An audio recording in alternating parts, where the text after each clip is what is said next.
Presidente República José Ramos Horta, iha esperança, katak Timor-Leste belesai modelo iha mundo, wanhira laso elisu notesi ai arbiro.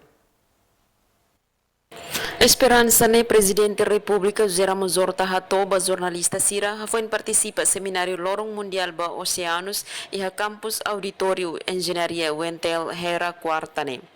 Niadihan estudante universitário ho total rihun atus ida inclui estudante secundária Sira se hoto iha estratégia atu consciencializa no mobiliza povo iha Timor na saune belesai modelo ida. Estudante Lubuqueda universitário.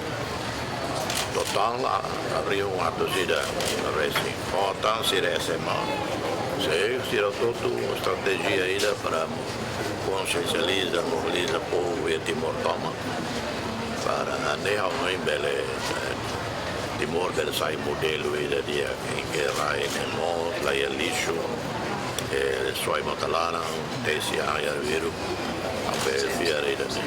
Se fistado hateten inisiativa estudante nebe realiza atividade seminário ne pode celebra Lorong Mundial Oceanos nediak. Relaciona ho população sira-sira que a consciência ba higiene pode sueli suarbiru ida ne fai lanço laos mai husi povo mai be liderança ida ne be kairukun. Iha bibangne Reitor Universidade Nasional Timor-Leste João Soares Martins informa Timor-Leste ne fatin furak ba turismo tasi sedauk aproveita máximo. Também ho seminário ne bele halibur hanoing hatu esforço o insa desenvolve tasi sai recurso ne be mak importante produz receitas banação. Timor-Leste tem território tasi muito livre mar, também maka kita precisa tem que investir nos tasi para beletan receitas mais treinação, e tem ikan bara que é mais ele aproveita do que tem pescador de lá, e tem fazem se fura tebes para o turismo da Seniag, então se deve aproveitar máximo.